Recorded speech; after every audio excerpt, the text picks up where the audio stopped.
What's up guys, Readiness Reviews here with you again. And one of the questions I get asked on a fairly regular basis is what kind of ammo do I shoot in my surplus rifles? Even more common than that question is where am I finding ammo at in these trying times of the dreaded ammo shortage that's gone on the past couple years. That's a different story. In this video, we're going to cover what my preferred ammo is, specifically for military surplus firearms. First off, I want to talk about cheap, steel-cased Russian ammo. For the most part, if the firearm in question is chambered in a round that is loaded in Russia in steel-case form, that's where I go to first and foremost. This ammo is all completely non-corrosive. It is loaded to low enough pressures to where it is safe to shoot in your firearms. And for as cheap and junky as steel-cased ammo is, it actually shoots really good. Definitely good enough for my purposes. So for your common calibers, 308, 223, a little less common, 9mm Makarov, 7.62x54R, 7.62x39, the list goes on and on. If it's available in steel case, I go for the steel case first because for me, ammunition is food for the rifle. I want to pay as little as possible to send rounds downrange. As long as it's safe for the firearm and prints on paper, it's good enough for me. And all of these Russian manufacturers are just fine for the most part.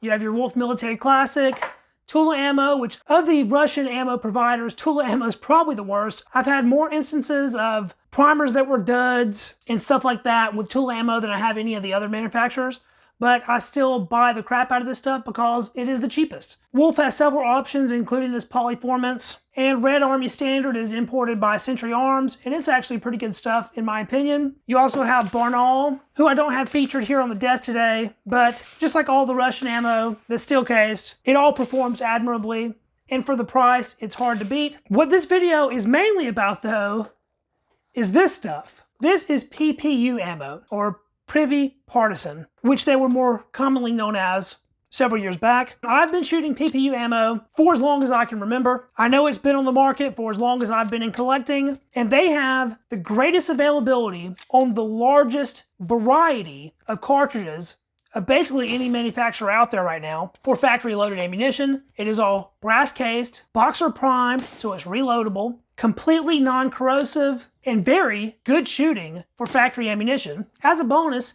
they tend to load their ammunition for the lower end specs for Milsurps rifles in terms of pressures. Like this box of 30-06 Springfield here, this is 4 M1 Garands, so this is going to basically meet M2 ball spec. Safe to fire in any M1 Garand, 150 grain, and the powder charge is nothing crazy. So that round should be safe to fire in anything that's chambered in 30-06. For their 8x51R Label, these are loaded to the older Ball D spec, so this ammo is safe to shoot in anything from an 1886 Label that's never been rechambered to ball in through any of your machine guns or birthdays or any of that. The 8mm Label from PPU works just fine. Originally, they did not have the rim cut out in the bottom of the case that prevented tip to primer in the tube magazine of a Label. Nowadays, the newer loadings do have that rim, so the point of the bullet goes into that rim as opposed to sitting up against the primer.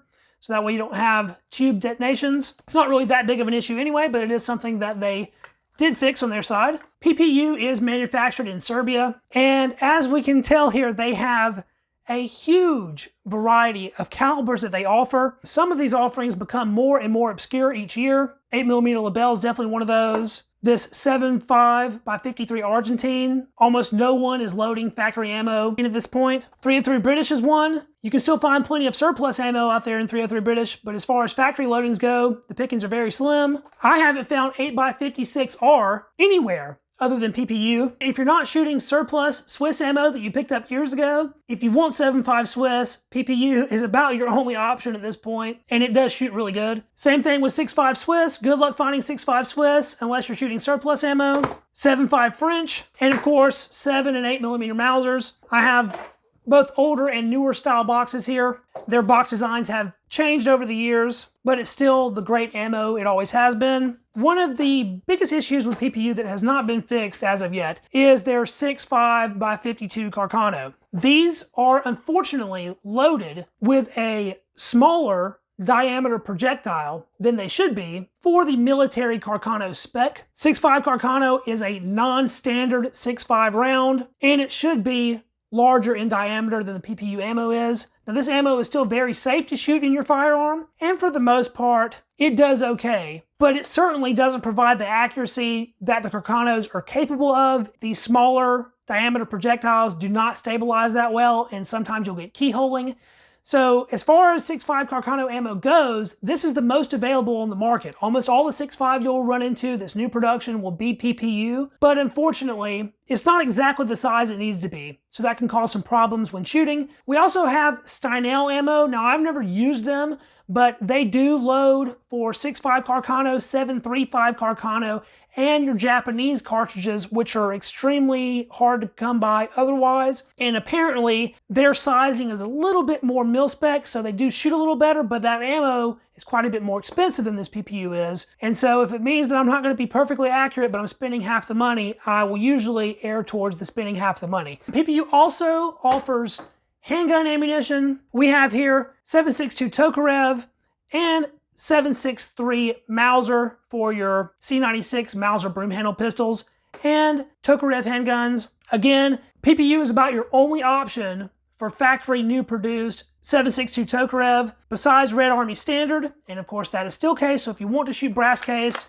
these guys are about the only game in town. I saw recently they had a self-defense loading in 7.62 Tokarev that was hollow points, and I kind of want to pick up a box of that to try it out. They also load for your grandfather cartridges that the availability is waning on in their later years, like 32 ACP. So pretty much, if you see me shooting in the videos, and it's not a common caliber for steel case ammo, you can almost bet your bottom dollar that I'm shooting PPU. And not because I don't like shooting surplus ammo. I'll shoot some surplus ammo here and there, but the problem with surplus ammo is for the most part, it's going to be corrosive. That means when I spend all day at the range shooting and filming, and then I come home, well, what do I have to do? I have to go through and I have to clean all those rifles to remove those corrosive salts so I don't ruin the bores. Well, with PPU, I can put off cleaning until I feel like getting around to it with no worries of any kind of corrosion going on. It's nice and clean ammo, and you can shoot many, many rounds before you need to dissolve copper from the copper jackets. It just really is great stuff and has never let me down, but they do not offer every caliber, unfortunately. Two calibers that PPU does not offer, and to my knowledge has never offered, is 7.5 by 58 Japanese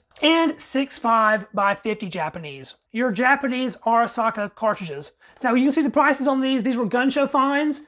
$32 for that box and $34 for that box. At this point, these were screaming deals. I haven't seen either of these for less than $40 a box in a gun show in over 2 years. But this Precision Cartridge Incorporated loads quality ammunition in several chamberings that are extremely difficult to come across. Of course, including our Japanese cartridges here, which to my knowledge do not have any other major manufacturer loading them besides Stynel. This Precision Cartridge Incorporated, you don't really see it on store shelves that much. It pops up online every now and then. The main place I've ran into it is gun shows, and a lot of times this ammo is old stock that's just been sitting on the shelf, but it's good stuff. I've never had any problems shooting any Precision Cartridge Incorporated ammo. It shoots very good. It is also non-corrosive, clean shooting, all that. And usually it comes in a soft point, so if you want to use it for hunting, you can. So that's an extra little bonus. They also offer 7.35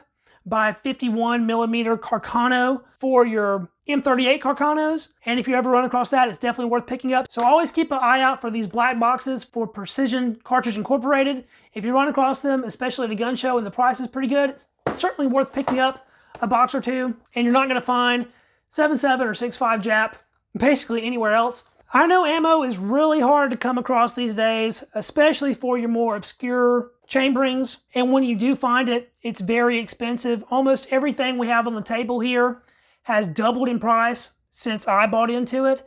And it actually hurts to go through and shoot some of this stuff, knowing that I'm spending $2 a shot in some cases. And for most rifle cartridges, you're spending at least $1 a round, if not $1.20, $1.50, or even more. But the good old days have passed at this point, and you got to pay to play. If you want to shoot, you got to fork over the cash. And if I'm forking over the cash, I think PPU gives you a really good balance of price and performance. And don't sleep on the cheap Russian stuff.